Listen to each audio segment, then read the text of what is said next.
don't have to ask certain questions. When I'm pulled over by a police officer, I have to ask the question, am I going home tonight? Regardless of what I have or have not done. There's a question that those are questions that he doesn't have to ask.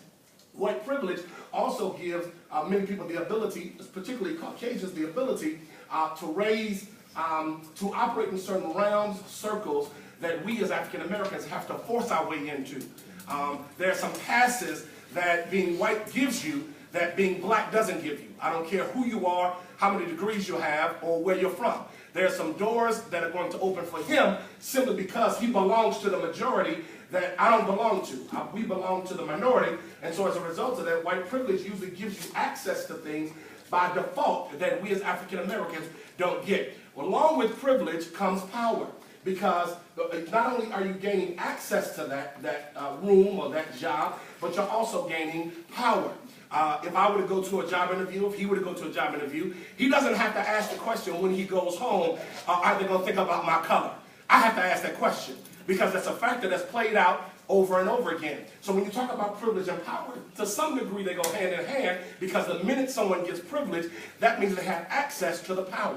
That doesn't make us as African Americans victims, be that as it may. We're not victims because of that, but we have to recognize that because of that, similar to what the gentleman just said, we have to work harder to not allow the privilege and power that exists in white culture, Caucasian culture, cause us to be victimized, that we don't see that we can make a difference, a change, get access to stuff. What it really takes is a conscious awareness that when you go to a job, when you go to apply for graduate school, please do not deceive yourself to think that because you went to UCO, and because you got a degree, and because you come from a suburban town, that somehow race and class doesn't matter to you.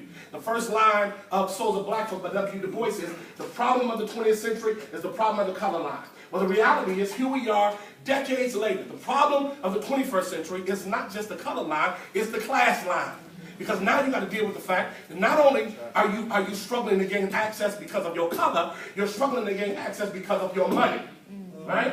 And so now, if you don't have money and you have color, then you got to work twice as hard, because those are two things that will knock you out of the box, right?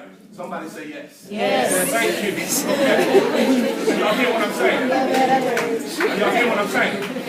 And so for me, as I said to my class on Tuesday, I teach a class called African American Male.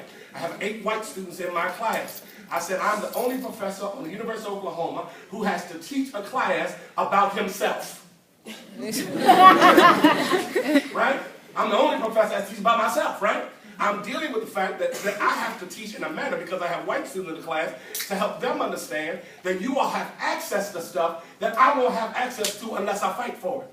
I don't have privilege. I don't have privilege. I wasn't born with a silver spoon in my mouth. I wasn't born on those sides of the tracks. Because I'm dark of hue, I'm going to struggle every day to validate the mere fact in existence that because I don't have privilege, that doesn't mean that I'm exempt from society. I just got to work harder to mobilize, move around, and get things done for me, my family, and all those connected to me. Y'all got that? Yes. Yeah.